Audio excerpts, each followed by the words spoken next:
Are you familiar with a supermarket known as the Aldi? And by the way, I love the way that you people call it the Aldi.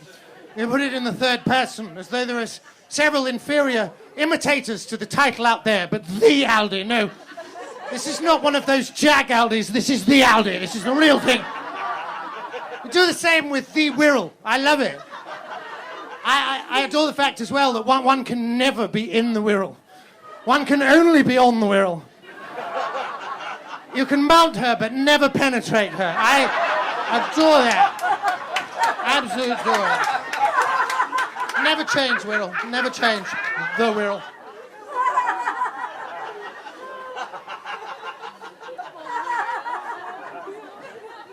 You've been in the Aldi, David. You look like the type. You've darkened the door of an Aldi or two in your time, haven't you? Occasionally, of course, you bloody have. The first aisle of the Aldi is magnificent. You can buy cashew nuts for under £2, for Christ's sake. And not a tiny little box either, a whopping great portion. Pad thais for weeks, David. It's unheralded.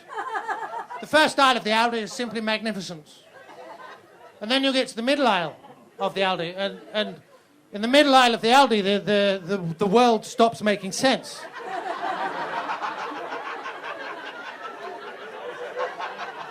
There is no rhyme or reason to the content, layout, or selection of any of the goods in the middle aisle. None. It's incredibly discombobulating. You would go in there for bread and milk, and you would come out with a multi-pack of shuttlecocks and a soldering iron, for Christ's sake. It's absolutely scandalous. Walking down the high street in a daze, wearing a wetsuit and flippers that you couldn't help but buy. What's that man doing? Underwater badminton metalwork, I don't know. Do you know what, David? Mother always said to me, Troy, if something doesn't make sense to you, stay there until it does. I was in that middle aisle for 2.5 weeks. And I found the answer. I found the answer. Everything in that middle aisle relates to outdoor use. You've got boots, you've got disposable barbecues. You've got helmets, for Christ's sake. These are not impulse buys. But what they are is everything one would need to survive in a post-apocalyptic wasteland. I'm going to put it to you that the Aldi are part of the Illuminati. And no, David, that has nothing to do with Blackpool.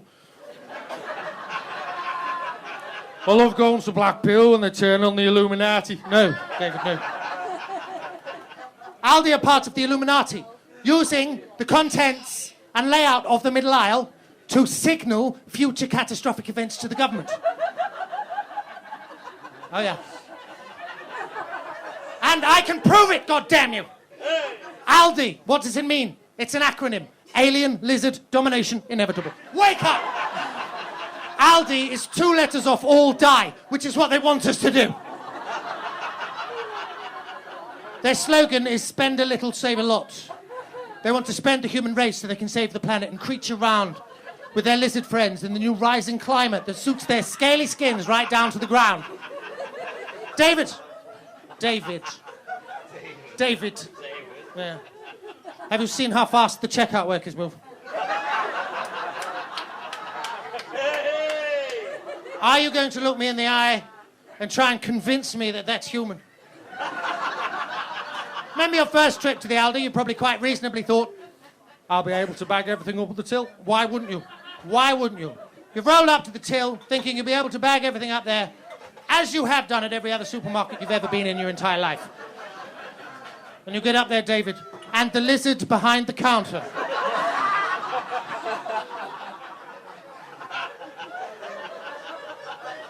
fixes you with that look, doesn't he? Good fucking look with that, mate! Fuck off! Fuck off, me fucking...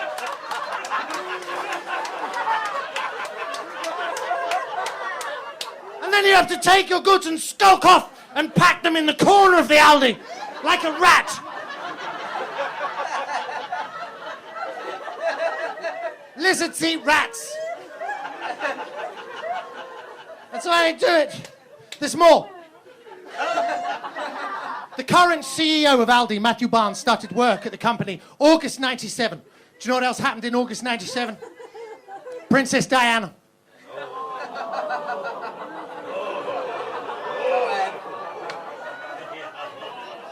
Oh, fuck off!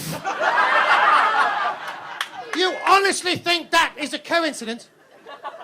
The current CEO of the largest reptilian conglomerate in the world just happens to start work the month Diana dies.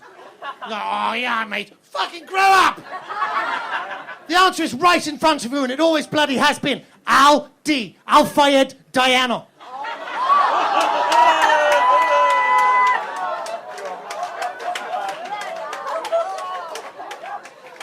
What was in the middle aisle that week? I'll tell you. Brake fluid, French whiskey, and wind-resistant candles.